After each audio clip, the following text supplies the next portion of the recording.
I want to talk about a very special riff today from a very special man. I'm not going to tell you what it is just yet because that would ruin the surprise.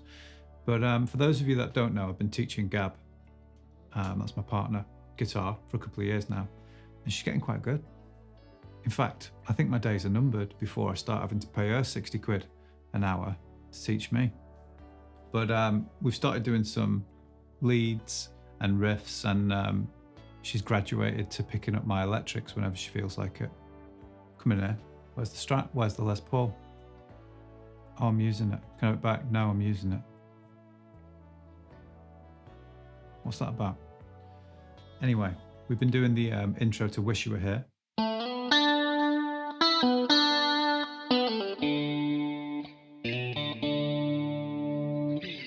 You know the rest.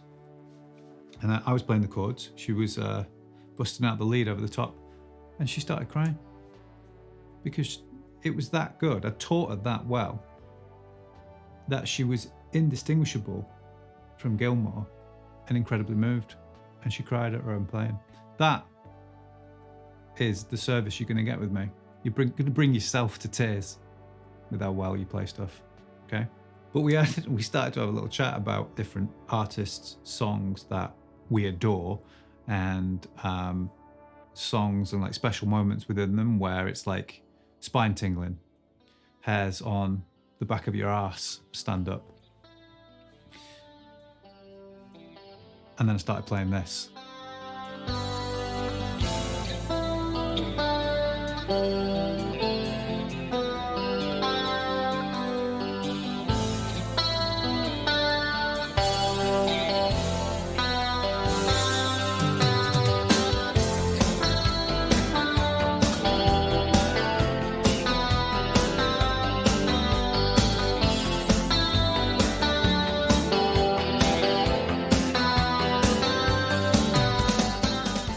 Started crying again, and she said, "Can we learn that?"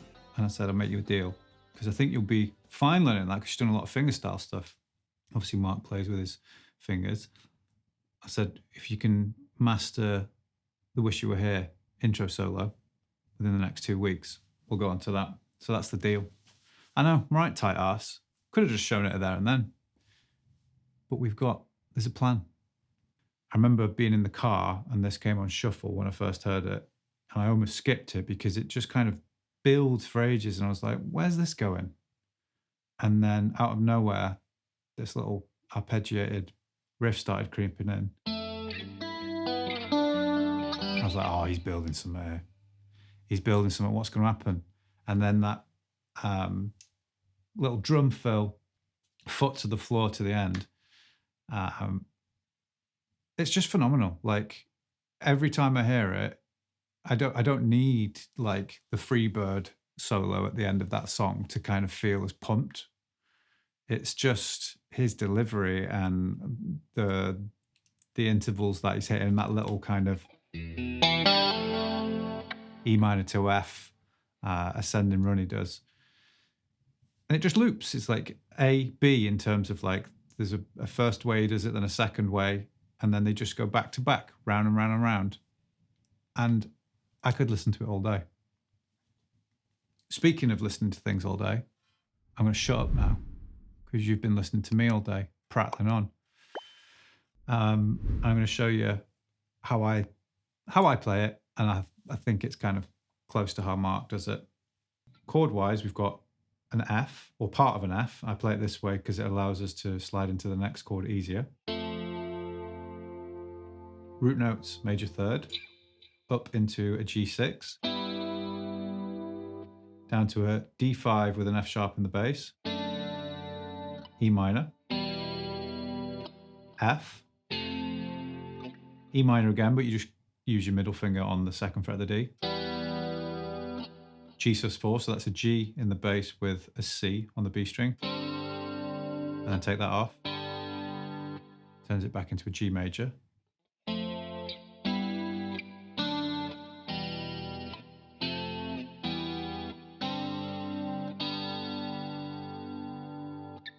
it's already beautiful. Now we're going to put a picking pattern over the top of it.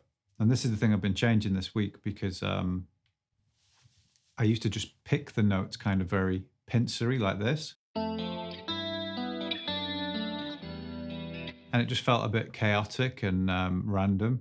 And I thought, like, knowing Mark's style, his picking hand's kind of like very rhythmic and effortless. Well, not effortless, but he wouldn't make something like break his flow.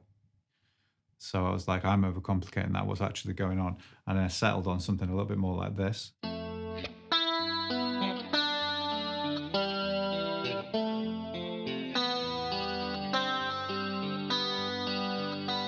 So it's dead simple to understand that pattern. It just goes again and again and again. On the F, just start by pinching the root and the major third, and bring your hand in like a little percussive slap. It's a good way to kind of give yourself the right space as you move to the next shape.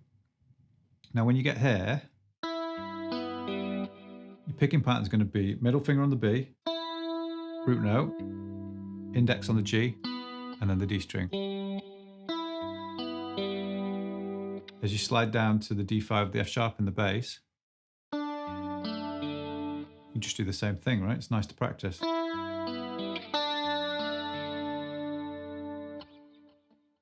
E minor, all I want you to do is now move the middle finger down a string. So you're targeting the lowest 4 strings. Okay, so you're starting on that minor third of the E minor. F, same 3 strings, which is nice. Now you might find at speed with this, you might come off some of the notes of the chords a little bit early and get those I call them musical breaths. I say this all the fucking time. It's like the little opens that you might catch as you switch to a chord, and they sound great too. Mark's probably doing them, right?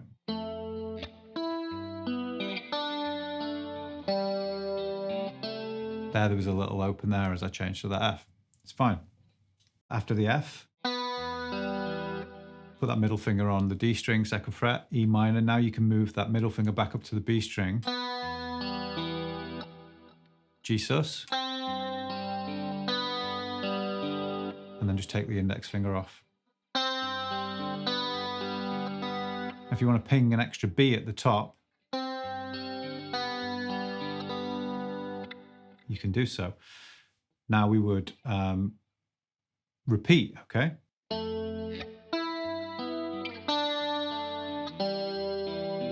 But when we get to this E minor this time, this is what I like to do.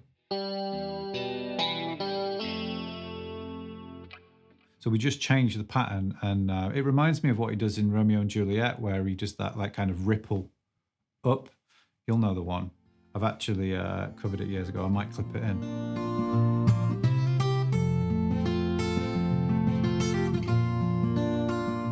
Did I clip it in?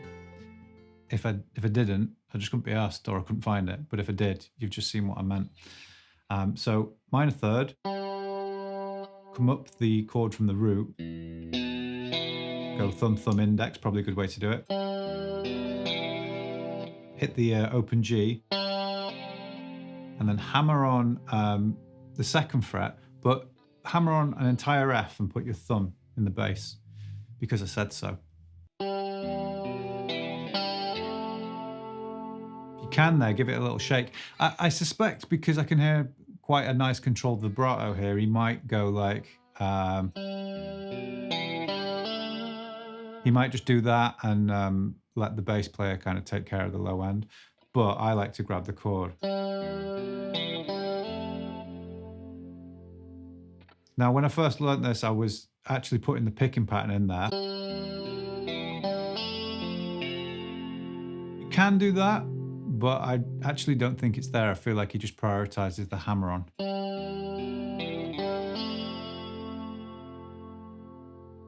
And then we move to the E minor, middle finger on, catch that B string, G sus, and there's a little bit of a difference at the end here. We're going to have a little pull off.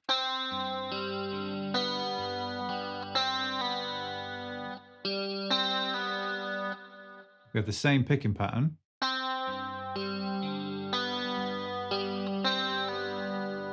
but we hit the open G and then pull off that C note to the B.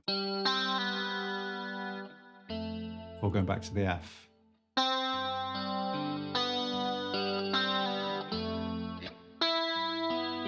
And then you'd be back to the first one again, and it just goes round and round. Let's do both of them through slowly.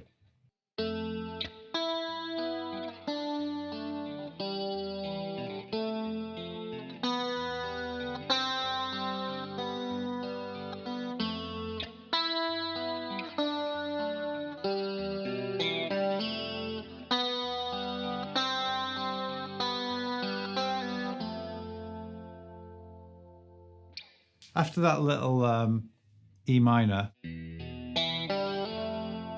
I sometimes clip like a little ghosted F in the bass before I hit that B string, which is quite nice.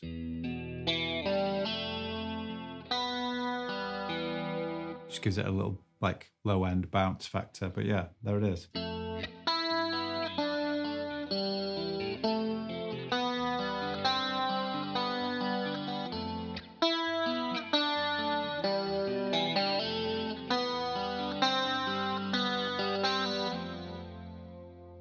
I'm not going to cry. Leave that to Gab. But it's, yeah, a special riff. And I'll never skip that song. In my life, if you see me driving down the road and you hear the start of it, keep your eye on me.